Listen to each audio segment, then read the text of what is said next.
المساجد لله فلا تدعوا مع الله أحدا.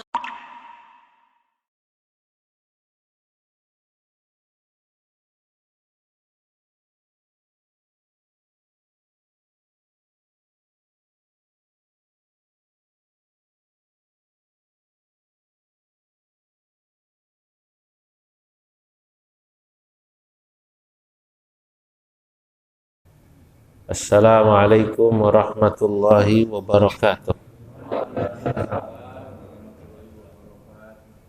Alhamdulillahi rabbil alamin. Wassalatu wassalamu ala asyrafil anbiya'i wal mursalin wa ala alihi wa ashabihi wa man tabi'ahum bi ihsan ila yaumiddin, amma ba'du. Yang saya muliakan para jemaah sekalian yang hadir, bil khusus segenap pengurus masjid Al-Muhajirin, Bapak Ustadz Haji Abdus Somad, Bapak Haji Masyhudi, dan sesepuh-sesepuh yang lain. Jamaah yang hadir insyaallah semua dicatat dalam deretan ahli surganya Allah. Malam ini tadi sudah diawali dengan pembacaan suratul Fatihah. Saya akan melanjutkan kajian surah Al-Maidah yang sampai pada ayat ke-83 juz 7. Yang di bawah ini soalnya tafsirnya per juz. Bismillahirrahmanirrahim. Wa idza sami'u ma unzila ila ar-rasuli tara a'yunahum tafidu minad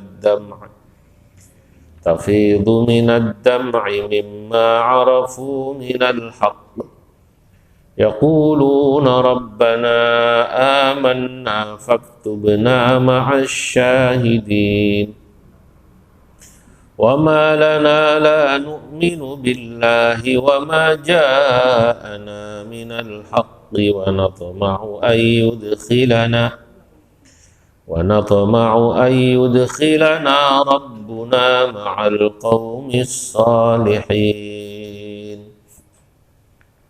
وَمَا لَنَا وَإِذَا سَمِعُوا, dan mereka, kata Allah, nanti dijelaskan merekanya itu siapa. Wa idza sami'u, dan ketika mereka mendengar. Dia mengatakan mereka itu adalah orang-orang Nasrani yang beriman, nanti dikatakan. Karena ini lanjutan dari ayat sebelumnya yang menjelaskan bahwa pada masa Nabi, orang yang paling dekat dengan umat Islam itu orang Nasrani. Dan yang paling benci sama Nabi dan sahabat orang Yahudi. Maka kalau konteksnya ayat ini lanjutan ayat sebelumnya, maka ayat ini berarti wa idza sami'u ma unzila ilar rasul, dan apabila atau ketika mereka mendengar apa yang diturunkan kepada Rasulullah sallallahu alaihi wasallam, tara, maka kalian akan melihat a'yunahum, mata mereka, tafidu minad dam'i, akan mencucurkan airnya, atau kalian akan melihat mata mereka mencucurkan air mata, mimma arafu minal haqqi, karena mereka mengetahui kebenaran yang ada dalam kitab sebelumnya yang mereka pegang, yakni kitab Injil. Yaquluna, dan mereka berkata, Rabbana, ya Allah, Tuhan kami, amanna, kami beriman dengan apa yang dibawa oleh Nabi Muhammad, faktubna, maka catatlah kami, ma'asyahidin, bersama orang-orang yang bersaksi. Artinya bersaksi atas kebenaran Nabi Muhammad. Wa ma lana la nu'minu, bagaimana kami tidak mau beriman. Ya. Wa ma lana la nu'minu, bagaimana kami tidak mau beriman billahi, kepada Allah, wa ma ja'ana minal haqqi, dan apa-apa yang telah datang kepada kami kebenaran minal haqqi wa natma'u ayyudkhilana rabbuna ma'al qaumis salihin, dan kami berharap agar Allah ya memasukkan kami ya ke dalam surga, ayyudkhilana rabbuna ayil jannata ma'al qaumis salihin, bersama orang-orang yang saleh, orang mukmin. Fa atsabahumullahu, maka Allah Subhanahu wa taala akan memberi pahala hum kepada mereka, orang yang sebelumnya Nasrani tapi kemudian beriman, ya, bima qalu, dengan apa yang mereka ucapkan. Allah akan balas jannatin, dengan kebun-kebun, yakni surga, tajri min tahtihal anharu, yang berjalan di bawahnya sungai-sungai, khalidina fiha, yang sungai itu, surga itu kekal adanya, mereka kekal di dalam surga. Wa dzalika jazaa'ul muhsinin, dan surga yang kekal itu adalah jazaa'ul muhsinin, balasan bagi orang yang berbuat baik. Sementara walladzina kafaru, orang-orang yang kufur, wa kadzdzabu bi ayatina, dan mendustakan agama ayat-ayat kami, ulaika, mereka itu ashabul jahim, mereka adalah orang yang masuk ke dalam neraka jahim. Saudara-saudara, para jemaah, kita akan membahas dulu asbabun nuzul, kenapa ayat ke-83 ini turun. Dalam satu hadis yang dikeluarkan oleh Imam Nasai dari Abdullah bin Zubair. Abdullah bin Zubair ini adalah anaknya Asma binti Abu Bakar, karena Zubair ibn Awam menikah dengan Asma binti Abu Bakar. Artinya Abdullah bin Zubair cucunya siapa? Sahabat Abu Bakar. Abdullah bin Zubair ini orang yang luar biasa. Dia pernah dalam satu hari diuji Allah dua ujian. Pertama, pada hari itu anaknya satu meninggal. Yang kedua, pada hari itu juga dia jatuh dari kuda, kakinya patah. Tapi hari itu dia tetap mengucapkan alhamdulillah dengan banyak senyum. Ditinggal meninggal anak kok bisa senyum padahal kakinya patah. Kalau orang Chandra kan biasanya senyum kalau ditinggal istri.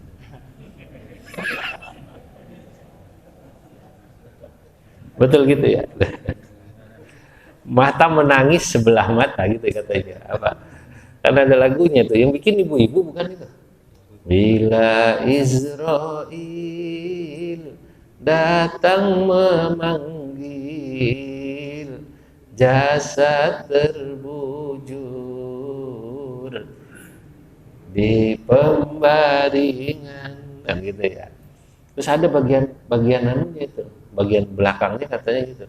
Bila istri menangis gitu katanya, istrinya meninggal gitu katanya, mata apa namanya, menangis sambil melirik mencari gantinya, kan begitu. Itu ada lagunya. Itu saya dengerin aja ibu-ibu, akhirnya ibu-ibu nyindir bapak-bapak ini.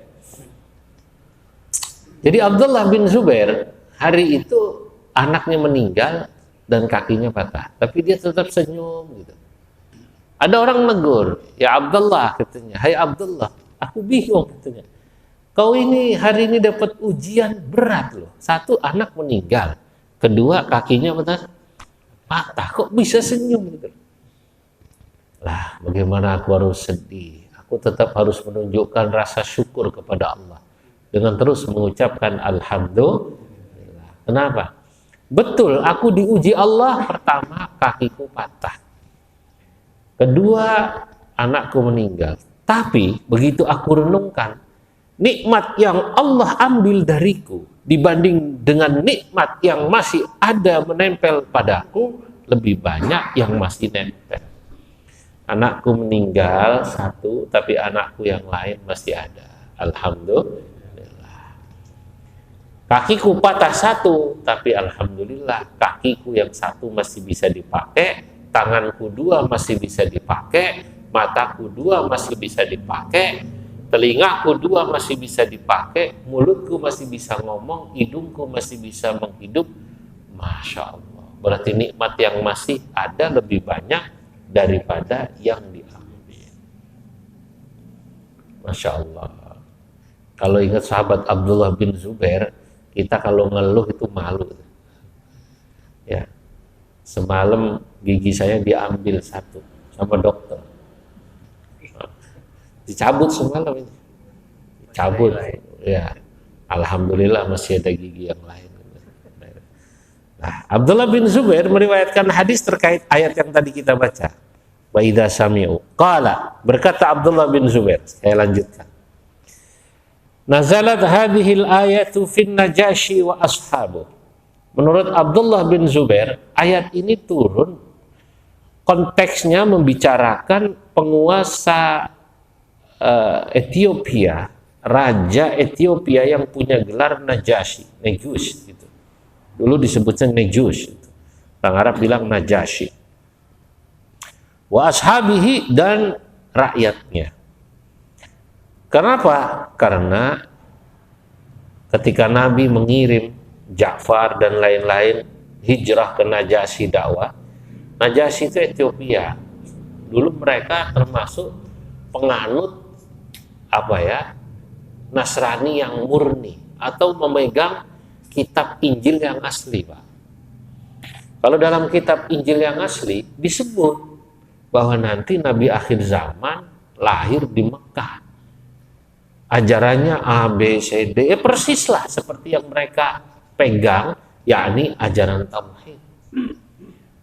Kitab Injil yang asli tidak akan pernah mengatakan Nabi Isa sebagai Tuhan.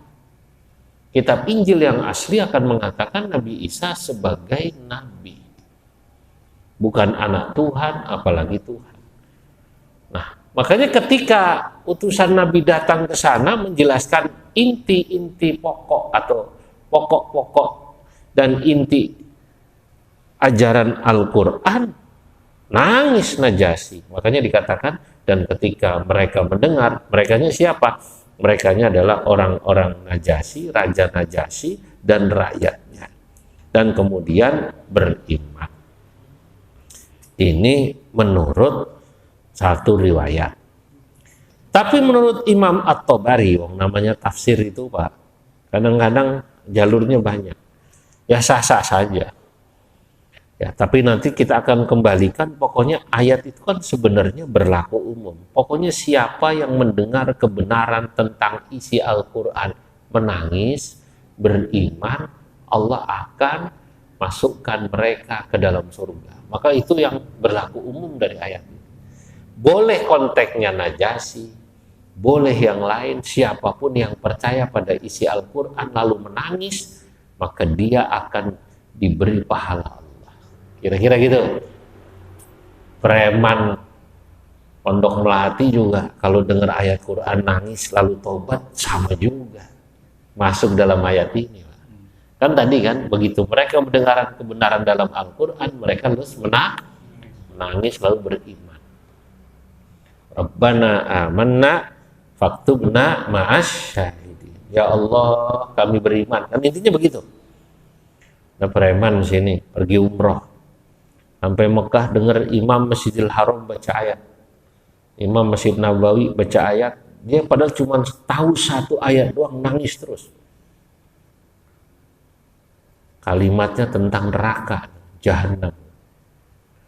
Wasiqal ladzina kafaru ila jahannam zumara. Pas sampai kalimat Jahannam dia nangis. Kata preman sini umrah, Jahannam pasti neraka nih arti. Nangis dia. Udah saya kapok, selalu berhenti maksiat. Dia menangis, sama saja. Nah, saudara-saudara, kalau menurut Imam Tabari, ayat ini yang berlaku umum. Siapa saja yang disifati ayat sebelumnya, yakni orang Nasrani, mau dari Nasrani Ethiopia, mau Nasrani mana, pokoknya orang yang kemudian dia tahu isi Al-Quran itu sesuai atau sama dengan apa yang ada pada kitab sucinya, syariatnya Nabi Isa kok sama ya? Nah, emang sama, orang sumbernya sama.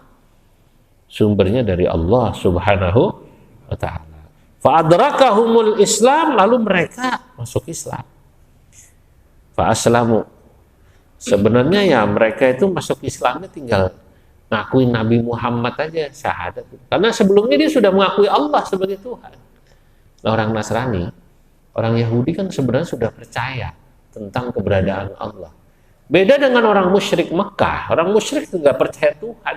Tuhannya dia banyak gitu. Ada Lata, ada Uzza, dan Tuhannya dikasih nama perempuan. Lata itu nama perempuan. Ya, Tuhan itu perempuan gitu. Beda dengan Yahudi Nasrani. Orang Nasrani Yahudi Tuhannya dalam bahasa Yahudi Yahweh, apa namanya? Yahweh ya. Kalau bahasa orang Nasrani Allah, sama dengan kita Allah. Nah, hanya mereka dulu meyakini nabinya Taurat, Alkitabnya Taurat dan Injil, atau Nabi Musa, Daud, dan kemudian Nabi Isa, sama. Nah, ketika mereka percaya, oh Nabi Muhammad berarti sama ini, mengajarkan tauhid, lalu mereka beriman, maka kemudian fa'aslamu lamma sami'ul Qur'an wa arafu annahul haq wa lam yastakbiru. Mereka kemudian mau beriman ya dengan apa yang disampaikan Quran dan tidak sombong, maka Allah Subhanahu wa ta'ala memberikan pahala. Ya, jadi sebenarnya ayat ini menjelaskan dulu yang sombong itu agak sulit masuk Islam orang Yahudi. Jangan-jangan sampai sekarang juga begitu. Tapi bukan berarti orang Yahudi tidak ada yang Islam. Karena nanti baik zaman dulu maupun sekarang tidak sedikit orang Yahudi yang juga masuk Islam. Malah orang-orang Yahudi sekarang itu, sekarang ini saya bilang, dalam hal mengikuti atau dalam hal makanan itu paling mirip dengan kita. Dia malah lebih ketat, ada istilah kosher, apa namanya? Kosher apa itu. Orang Yahudi nggak makan babi. Orang Kristen sekarang masih makan babi. Makanya kalau kita ke Israel, katakan gitu, saya saat ke Palestina dan melewati Israel, kata guide yang dia orang Islam Palestina asli, Anda kalau di sini aman makan, sebab orang Yahudi itu makanannya halal sama dengan kita, nggak ada makan babi dan lain sebagainya. Dia standarnya ketat. Ya, karena yang ngomong ini adalah orang Palestina asli, dan juga dia bisa menjelaskan dengan runut alasannya A, B, C, D, dan dia pintar agamanya. Oke. Jadi tenang, Pak. Karena dia tidak menyembelihnya, tidak menyebut atas nama Tuhan Allah di surga, Bapa Yesus, enggak gitu. Dia menyebutnya dengan menyebut nama Allah gitu, atau tidak menyebut apa-apa. Nah, saudara-saudara, kalau ada pertanyaan, kenapa kok orang Nasrani ya lebih punya kecocokan mawaddah kepada orang Islam pada masa itu? Allah Subhanahu wa ta'ala menjelaskan pada ayat sebelumnya, karena ulama-ulamanya pada masa itu ya, ulamanya Nasrani pada masa itu lebih lebih zuhud ya, maaf, tidak mata duitan pada masa itu, pada masa Nabi, dibanding ulama-ulama Yahudi pada masa itu yang cenderung ya lebih suka mengumpulkan sesuatu yang sifatnya material. Ulama Yahudi pada masa itu, dia sangat melihat, mengukur bahwa jamaah itu dianggap aset gitu. Maka dipertahankan. Makanya ketika Nabi Muhammad datang ke Madinah, itu awalnya orang pentolan-pentolan Yahudi nggak mau nih umatnya ikut Nabi Muhammad, karena ini dianggap ntar aset dia bergeser. Kalau bahasa gampangnya dulu, kalau ngirim gula kopi ke saya, ntar ngirimnya ke Muhammad. Kalau dulu di kampungnya beliau tuh ada musim begitu juga, guru mursyid Torikoh. Nah, kalau Torikohnya pindah ke sono, ntar ke sana sisi ketaatannya, kira-kira gitu. Nah, saudara-saudara. Nah, ini ayat ini. Nah, jadi apa pelajaran yang kita bisa ambil ya daripada ayat-ayat yang tadi kita baca, pelajaran yang kita bisa ambil adalah bahwa ayat ini adalah matsalun alim daqiqin lil insaf wal haqqi wal adli. Kita diajarkan hidup itu untuk berlaku adil.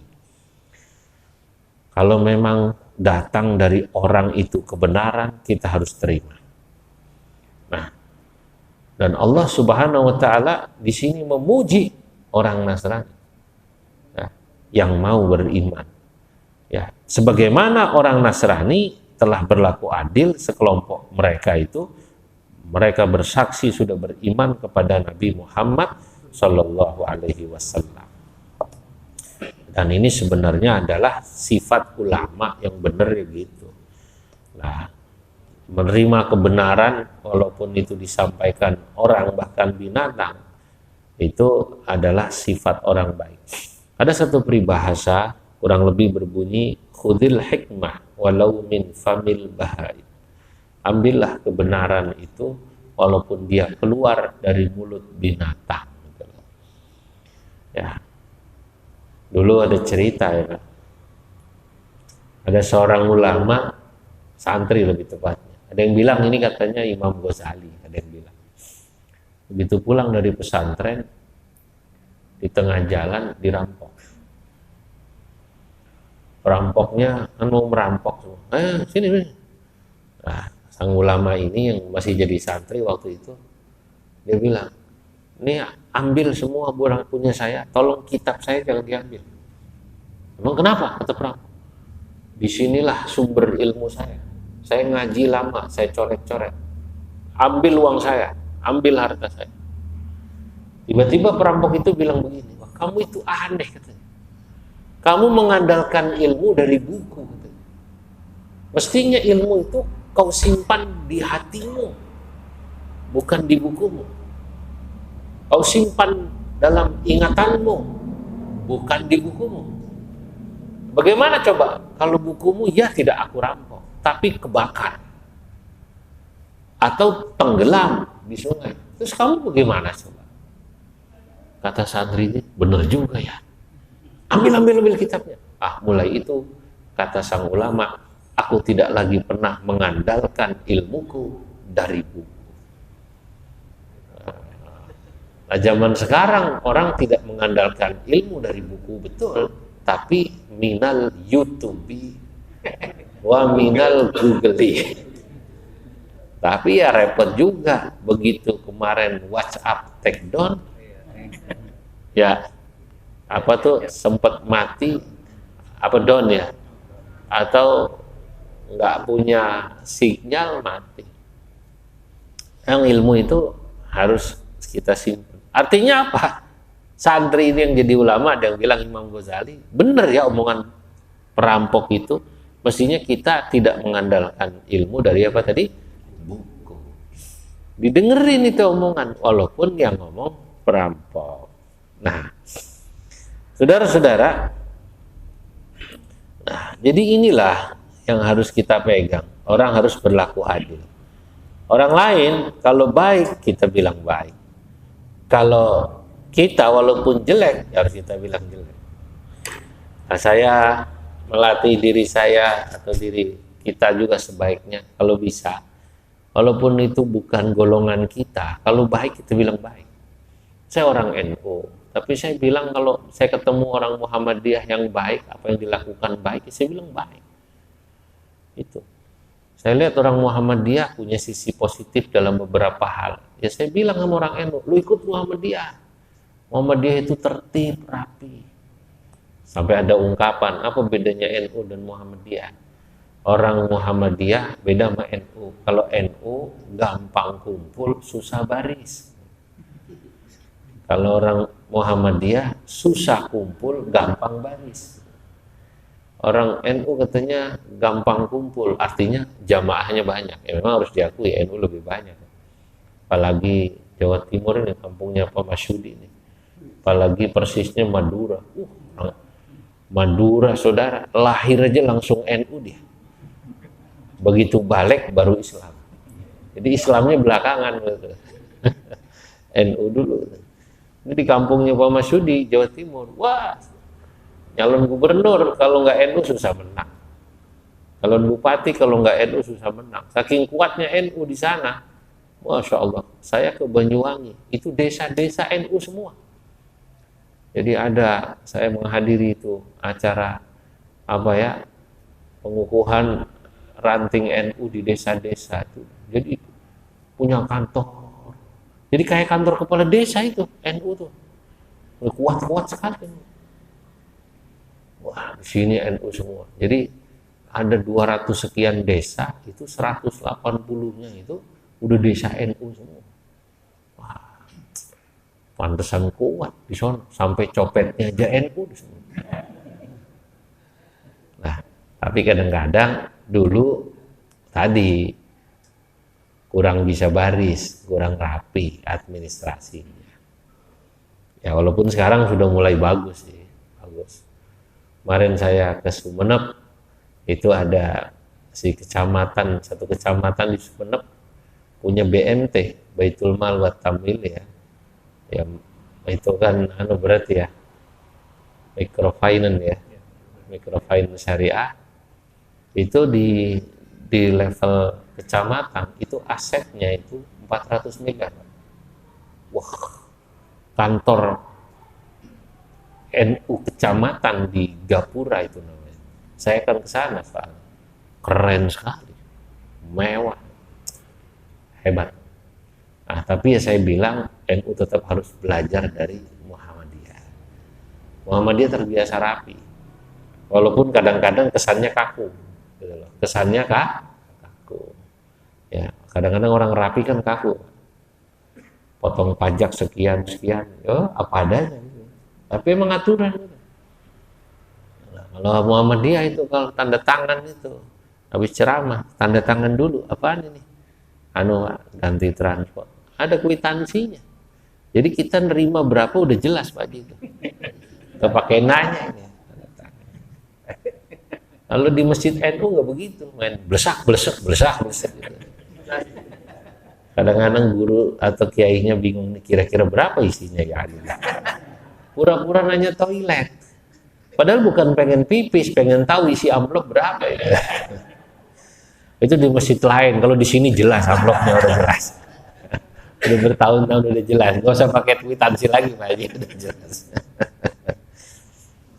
Nah, jadi itulah sifat insaf. Orang insaf itu begitu. Orang lain walaupun bukan Islam atau bukan dari kita, kalau kita bilang baik, baik. Nah, kalau kita bilang walaupun keluarga itu jelek, itulah insaf. Ini pelajaran yang penting dan berlaku adil ya begitu. Nah, Allah mengajarkan kita berlaku adil. Ya, orang walaupun dia tadinya musuh, tapi kalau kemudian beriman, ya harus diterima, jangan dimusuhi. Nah, hari ini memang kehidupan beragama di Indonesia yang kita tahu beragam, itu sedang diuji sifat adil dan insaf kita. Nah, coba saudara-saudara, kadang-kadang nih kita nih antar umat Islam itu dengan berbagai macam ormas dan variannya itu kadang saling serang. Kita bicara tentang ukhuwah gitu. Ukhuwah yang kita bahas kadang ukhuwah watoniyah. Udah sampai bicara ukhuwah kebangsaan. Bisa duduk manis, akur sama non-muslim. Lah sama-sama Islam eker-ekeran. Berarti dia tidak mengamalkan sifat insaf dan adil. Ya, saya mencoba melatih diri saya untuk konsisten ya. Ya, saya menyebut orang-orang saudara-saudara saya Wahabi, Salafi dengan sebutan saudara. Tetap saudara. Bahwa mereka tidak sepaham dengan saya tentang beberapa amalan yang saya lakukan. Misalnya orang Wahabi, Salafi tak sependapat dengan Maulid Nabi. Ya terserah, itu urusan dia. Tapi tetap saya bilang saudara-saudara saya Salafi, Wahabi. Apakah Salafi Wahabi itu harus dilarang di Indonesia? Saya berpendapat dia tidak harus dilarang, dan tidak bisa dilarang karena kan undang-undang kita, ya konstitusi kita mengatakan Indonesia ini menjamin kebebasan apa namanya, beragama, berpendapat, ya, berbicara. Hanya kita paling ingin menyatakan, tolong Anda kalau berbicara dengan cara yang baik gitu. Sebab kalau Anda menyerang sesama muslim apapun dia, termasuk orang-orang NU yang katanya sesat, amaliyahnya sesat, itu hanya akan menimbulkan permusuhan. Mereka nggak sadar, mungkin dalam pandangan teman-teman sana, ini soalnya Anda salah, Anda harus diingatkan. Jadi perspektif mereka itu, orang NU itu salah. Karena salah, harus diingatkan dalam konteks dakwah atau amar ma'ruf nahi mungkar. Tapi sebenarnya dalam sudut pandang orang NU, ini masalah khilafiyah. Misalnya maulid, kami meyakini ini ada dalilnya, sana nggak meyakini itu dalil, itu kan terserah. Tapi ujaran-ujaran menganggap misalnya orang NU itu sesat, itu menyakiti. Di kampung, saya belum lama maulid di sini, di Jati Asih. Nah, kunut tadinya dibilang sesat, kunut. Maulid Nabi sesat. Nah, oleh teman-teman saudara-saudara kita Wahabi Salafi. Masjid itu hampir dikuasai oleh pengurusnya. Wiridan yang tadinya keras langsung diganti, nggak boleh keras, imamnya diganti. Akhirnya yang dipakai bukan dalil lagi. Orang situ kita selesaikan aja secara adat Betawi yang dipakai. Golok yang datang ke masjid, main golok, wah ini bubar. Lo masjid yang wakaf engkong gua dulu gitu. Yang wakaf dulu engkong gua, lu rubah lagi lu gitu katanya. Orang Betawi diselesaikan secara adat. Adat Betawi ribut Pak. Nah itu ketika sekarang Ustadz Basalamah siapa namanya? Khalid Basalamah dan lain sebagainya menghubungi Nusron Wahid. Ya, Kang Nusron cerita sama saya. Bagaimana katanya kok sekarang ini kami ini salafi, sal dakwah di kampung-kampung diuber-uber sama orang NU. Nah, gimana dong? Ya, masalahnya coba sampai cek ceramah-ceramahnya ustadznya. Begitu kan? Ceramah-ceramahnya isinya mensesatkan orang yang sudah beriman. Mereka tersinggung. Dakwah para orang-orang dulu itu mengajak orang yang kafir atau belum beriman diajak supaya iman. Dakwah sekarang kau kafir-kafirkan yang sudah beriman. Yang kau sesat-sesatkan yang sudah mendapat hidayah. Padahal itu masalahnya masih masalah khilafiyah. Nah itu jawaban Kang Nusron bagus.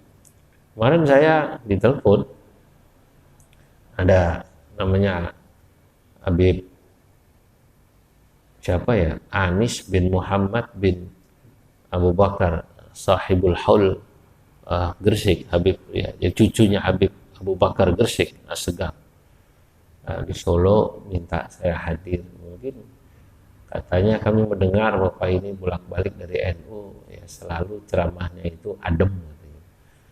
Ya, saya mau dari dulu, ya begitu itu nggak ada perubahan. Orang Chandra udah kenal saya udah lama begini-gini aja ya, kan nggak ada perubahan gini-gini aja kan. Ya saya juga ngelihat jamaah Chandra istiqomah begini-begini aja. Begini-begini aja itu artinya yang nggak kurang nggak nambah begini. Ya. Jamaahnya ini aja itu istilahnya.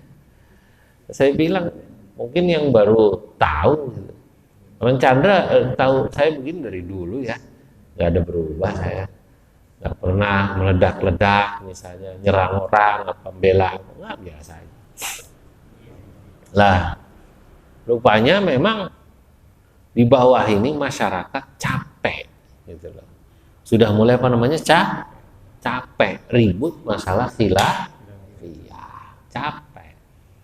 Maka Kang Nusron waktu kapan itu ya ketika Ustaz Khalid Basalamah telepon yang bersangkutan, ya boleh ayo kumpul ya, tapi Anda harus merubah isi ceramah ustadz-ustadz dari Salafi. Saya malah tadi dikirimi video MBS, Muhammad bin Salman, MBS. Saya dengerin itu, dia dialog itu oleh televisi, dan saya kagum juga. Selama ini kan MBS dianggapnya wali, Wahabi liberal, disingkat wali. MBS itu wali, wali itu Wahabi liberal selama ini. Ya, ada Wahabi liberal, ada Wahabi radikal, ada Wahabi moderat. Tapi saya dengarkan, oh ternyata ya itulah, orang itu kenapa ya sebaiknya mendengar penjelasan orang utuh. Saya baru dengarkan sekitar 10 menit dari wawancara Muhammad bin Salman dengan reporter di Saudi, dan jawabannya hebat menurut saya. Dia bisa menjelaskan, loh, pemerintah itu wajib, pemerintah Saudi kata dia, ya, wajib menjalankan apa-apa yang diperintahkan oleh Al-Quran dan hadis selama itu qat'i. Wah, keren itu. Wah, berarti ini orang ngerti nih usul fikih. Artinya yang kalau Quran itu qat'iyud dilalah, kalau hadis qat'iyud dilalah, hadisnya mutawatir. Kalau yang qat'i akan kita pegang. Tapi kalau yang masih debatable, kata dia, debatable, paham kan ya? Nah, kita tidak akan memberlakukan hukum itu karena itu tidak qat'i, itu masuk fi majalil ijtihad. Kalau dalam bahasa usul fikihnya itu masuk pada wilayah ijtihadiyah. Ya, pemerintah tidak boleh masuk pada masalah ijtihad. Misalnya masalah pemerintah harus melarang maulid, misalnya gitu, nggak bisa. Nah, sementara ulama-ulama Salafi melarang maulid Nabi di sana, MBS nggak mau. Wah, keren ini, pantesan dia sama orang Wahabi yang kaku dibilangnya wali. Wahabi apa namanya? Liberal.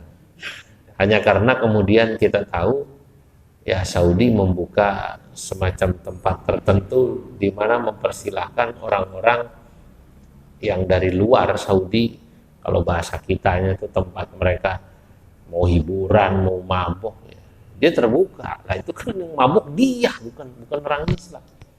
Dia berpikir orang Islam kan punya pikiran sendiri, kata dia. Nah, kalau dia punya pikiran sendiri takut sama neraka, dan ngapain begitu? Ya walaupun saya paham ini bagi orang-orang yang selama ini melihat bahwa Saudi sudah rapi gitu, dia takut nanti orang yang tadinya baik-baik jadi terpengaruh jelek gitu. Nah, itu kan sama kayak Gus Dur dulu, almarhum Gus Dur, ya diprotes ada beberapa kiai. Gus, ini sekarang nih katanya di Cianjur, di anu ada gereja-gereja, bahaya ini katanya. Ya, bahaya ini, misionaris, orang sini bisa banyak yang katanya jadi masuk Kristen. Anda ini kenapa? Orang itu kan kalau imannya kuat ya nggak bakalan terpengaruh, walaupun dikasih ya Indomie dan lain sebagainya. Justru itu jadi tanggung jawab para ustadz untuk menanamkan agama. Lah orang Kristen dari dulu biasa-biasa aja, tiap hari ngedengerin orang Islam adzan 5 kali. Nah, orang Kristen nih, tetangga kita, orang Buddha, ngedengerin orang Islam adzan sehari berapa kali? 5 kali. Masjid ini keluar nggak itu adzannya? Didengar nggak kira-kira? Lah iya. Ya. Dia terpengaruh apa enggak? Ya kan tergantung. Ya, ada yang kemudian terpengaruh, ada yang tidak. Kenapa begitu? Nah, emang kadang-kadang kita harus berpikir kayak gitu. Kenapa ya? Gak akan terpengaruh, Pak. Orang kalau emang imannya bagus. Nah, berarti kan memang kalau dia terpengaruh, berarti imannya belum bagus. Berarti imannya belum bagus lah. Jadi menarik gitu penjelasan daripada Muhammad bin Salman. Saya tuh ngedengerin, orang ini pinter juga kata saya. Selama ini yang saya dengar sisi-sisi yang negatif gitu ya. begitu saya lihat live itu wawancaranya, wih keren orang ini. Dia bisa menjelaskan bahwa ada wilayah ijtihadiyah, perbedaan pendapat, dan negara nggak mau masuk di situ. Kata dia, Saudi nggak mau masuk di wilayah perbedaan pendapat. Nah, cuman ulama-ulama Saudi yang maaf dalam tanda kutip yang kolot-kolot, kaku-kaku, Wahabi itu, ya kan dia mau seperti dulu, maulid dilarang, apa dilarang, kan begitu kan? Perkiraan saya, kalau Muhammad bin Abdul Wahab nanti, siapa? Muhammad bin Salman jadi raja dan dia sudah kuat, nah jangan ntar di Saudi ada maulid Nabi. Nah, sekarang ini kan baca salawat dilarang ke sana. Wah, apaan itu katanya? Nggak boleh. Nah, di Saudi itu kaku banget sekarang. Di Masjidil Haram, di Masjid Nabawi, orang kumpul 10 orang ngaji aja gitu, dilarang sama dia. Karena takut menyebarkan paham selain paham Wahabi. Nah, giliran di sini kita mau larang, mereka pakai konstitusi kita. Negara katanya gitu. Kurang. Indonesia jauh lebih baik. Di Malaysia dilarang Wahabi. Dilarang. Ya itu konstitusi Malaysia itu urusan sana gitu loh. Di Malaysia Syiah sama Wahabi dilarang. Maka Wahabi di sana nggak bisa hidup. Nah, yang subur di Indonesia Wahabi. Nah, saya hanya mengatakan kalau mau hidup damai, ya sudah, jangan nyerang-nyerang orang. Gak usah nyerang-nyerang orang. Nah, saudara kita Muhammadiyah itu juga ada yang gak maulid, tapi gak pernah nyerang-nyerang yang maulid ya. Ya, orang Muhammadiyah dari dulu ada gak pada kunut, ya gak nyerang-nyerang yang kunut, diem aja. Malah sekarang pemuda NU sama Muhammadiyah itu udah gak pernah keributin kunut lagi di kampungnya, di masjid. Ya bukan karena ya mereka ngerti dalilnya, tapi karena emang udah pada nggak sembahyang subuh di masjid. Pemuda NU dan Muhammadiyah sama-sama udah nggak pada sembahyang subuh di masjid. Iya, udah kesiangan. Para jamaah yang dimuliakan Allah, inilah makna dari kita harus bersifat adil. Nah, nanti kita lanjutkan ayat berikutnya. Ya ayyuhalladzina amanu la tuharrimu thayyibati ma ahallallahu lakum wa la ta'tadu. Innallaha la yuhibbul mu'tadin.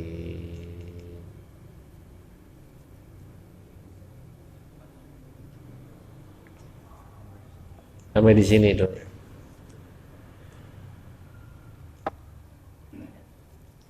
Boleh. Udah Isya? Udah masuk ya? Baik. Bismillahirrahmanirrahim. Allahumma salli sallim ala sayyidina Muhammad fil awwalina wal akhirin wa barik wa radhiyallahu tabaraka wa ta'ala wa sadatina ashabi rasulillah ajma'in wa manfa'na bima 'allamtana wa 'allimna ma yanfa'una wa zidna ilman wa yaqina rabbana atina fid dunya hasanah fil akhirati hasanah wa qina adzabannar walhamdulillahi rabbil alamin. Assalamualaikum warahmatullahi wabarakatuh. وأن المساجد لله فلا تدعوا مع الله أحدا